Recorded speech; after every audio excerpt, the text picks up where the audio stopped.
Hey guys, how you doing? jpsarrireviews here, and it is time for a review, another statue review, and this is one that I wanted to do as soon as I got the statue because this piece is amazing in my opinion. Even though there are a couple of things that I want to mention, I think it is a fantastic job by Kotobukiya. This is actually my first statue in many years now from this new line, the fine art statue. I think they're different. Of course, the art is different. As you can see, the box is different. I was a big fan of the old style. I think it was very classic and very comic accurate in some ways because he has this image of a comic book. Here, I think still follows the same thing, the same principle. You can see that there's the markings also, the statue behind it in the blue. You can see also the title of the X-Men, the title of Cyclops. Now, looking at the side of the box, you can see another angle, another image of the statue. Really, really cool. And there you have the title of Cyclops. Now, this is the other side, as you can see, really cool. A different angle for the character, and you can see the title of the X-Men and also the name of Cyclops. Now, the back of the box, you can see a full image of the statue and also other pictures, and I really like this new style. I love the blue that they use in here. And here you can see also that it was sculpted by Restore and Ikkei Jitsukata. Now, on top of the box, it says Fine Art Statue, and you can see the name of the character, Cyclops, and the serial number. This is number 590 out of 600 pieces. Now, here at the bottom, you can see also the title of Cyclops, and you have all this lettering, all the legal stuff. One thing I could say about this box is really huge. It's bigger than the last box that I remember from Kotobukiya. The boxes were coming out smaller and smaller, so they were engineering things better. So this is like going back to the original boxes where everything was super huge, and I'm not a fan of that. All right, guys, now we're looking at this statue, and I'm telling you, I am definitely impressed with this piece.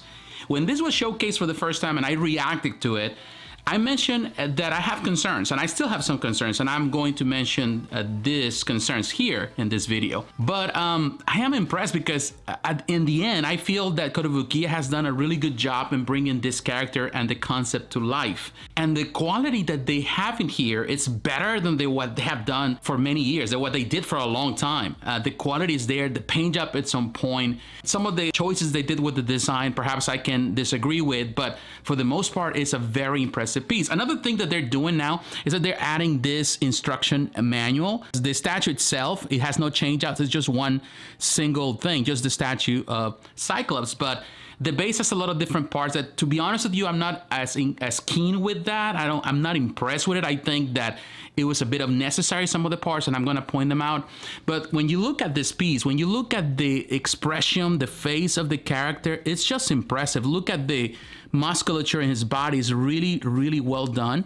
His face alone and the paint job that they chose here is super impressive. But when you look at everything as a whole, you know, the different parts, the detail in his clothing, even in all the pouches, the color, there's even some battle damage to it. It's just really cool. It's really impressive what they did here. And looking at this different angle, and that paint job is just, in my opinion, flawless. Of course, there are a couple of things that I can pinpoint. There are some lines perhaps not as perfect, but this is just miles ahead of what it was in the past. So I am definitely impressed by it. And yeah, I know a lot of people are concerned about the position and the leaning that it could cause because that is the only thing that is holding that is that boot right there. There is a peg that goes in. I wish it was longer. So in that way, it is more secure in it. When you insert it there, it doesn't go anywhere. So it's just a matter of time to really know if it's going to last that long. The piece is not super heavy. It does have some heft, but it's not super heavy. So I feel that that's going to help out. There's a lot of different parts like this one that you can add there. It doesn't have a magnet. You have to install it. This rock goes in. I don't really like it there. This other rock right here also inserts there. I don't see the point of that. And that one right there too is another rock. This part goes and inserts in there. You know, it's kind of like a cool concept, but to be honest with you, they could have done that. That's my only concern about this piece. So the only thing that I'm going to complain is that the base has a lot of stuff going in there, and unnecessarily so. They couldn't just make it even the profile smaller, just the center part, just to stabilize. And I know they're doing it just to make it more stable, but to be honest, it's not as necessary to be that way. They couldn't just make it just half of that, and that way save some space, because this one can hug space in a small area. So that's the only thing that I'm going to point out. But I'm telling you, the paint job in his hair is just phenomenal. I love the detail in the hair, all the red, and his face, the pretty much even you can see his beard. It's just cool. You know, you can see the mouth is not bad. In pictures, it kind of doesn't look as good, but in person, it is a good job. The teeth are well painted. The one thing that I would have loved for this visor is to have some type of maybe like clear plastic, more like on the ruby side color. So it kind of represents like there's power in his eyes, because it's a bit dark. It is not black, but it kind of looks at some points really as dark as black, which that's not something that you want. But man, I love the detail there with the X's. The paint job is just flawless. Those gloves look really, really good. Even you can see the soles on the boots. That's great detail. That shading that happens in the boots, the weathering and the leather, all of those things.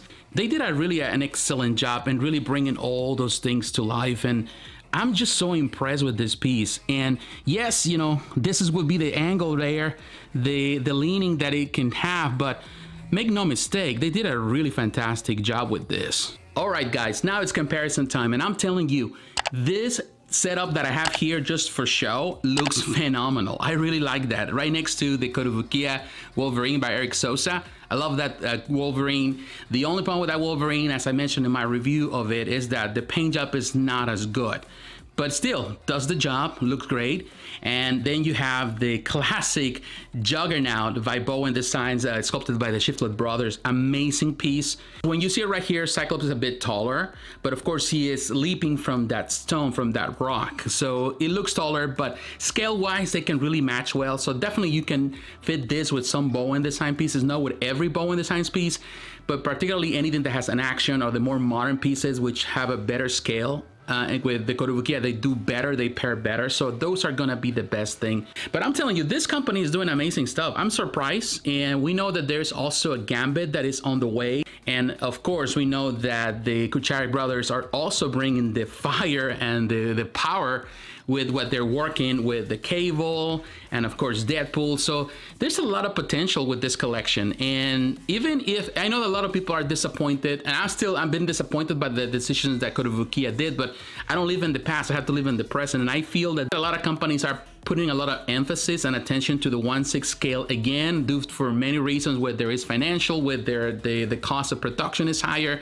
So I feel that a lot of collectors are going back into this 1/6 collections. Now, one thing I could tell you about this, I have noticed that the best place to display is above eye level, because that way you can see the face and the expression of Cyclops in a better way. All right, guys, now coming to the end of the video, and like I said early on, as soon as I started this video, I mentioned this. I am really impressed with this piece. I am definitely impressed, because this is not something that I was expecting. As soon as I saw the first video, the first reaction, I saw the video and I was like, okay, it looks great. So let me grab it so I can have my personal impression. And if it doesn't work out, I can always get rid of it. But I'm not getting rid of this. I think this is great. I really like what Kotobukiya is doing now. I feel that if they continue this path and they're doing it the way they're doing it right now, I think they have a lot of potential to really make customers happy and to have a fantastic collection in their hands.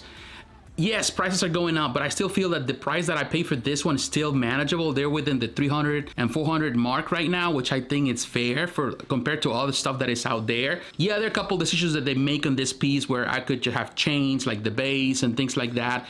But when I look at this, I can see Jim Lee through and through. Of course, the one that was done by Eric Sosa, when you look at that image, of course, he was taken from the cover of X-Men #1, and that is an iconic cover, and Eric did a terrific job with that piece. That's another iconic representation of the character. But this represents, when I look at this, the first thing that comes to mind is Jim Lee when he was an annual #1, because every time I see Cyclops in my mind, I always see this guy. He's the leader of the X-Men, and he's always launching, he's always charging into battle, he's leading the troops around him.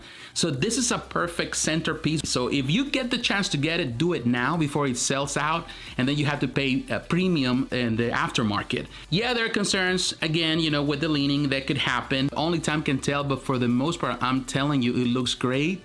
The paint job is on point. The quality is there, it's hefty, it's perfect scale with the old Kotobukiya stuff and the new Kotobukiya stuff, and definitely you can play with some Bowen stuff. But what is your opinion? What do you think about this piece? Have you had the chance to grab it? Are you thinking about it? Let me know in the comments below. So once again, my friends, thanks for watching. Don't forget to like, to comment, and to subscribe to the channel. Hit the notification button to remind of the next video. Follow me on social media, Facebook, Twitter, Instagram. The links are down below. And please consider supporting the channel financially through Patreon. My friends, God bless you. Take care. and I will talk to you again. Bye.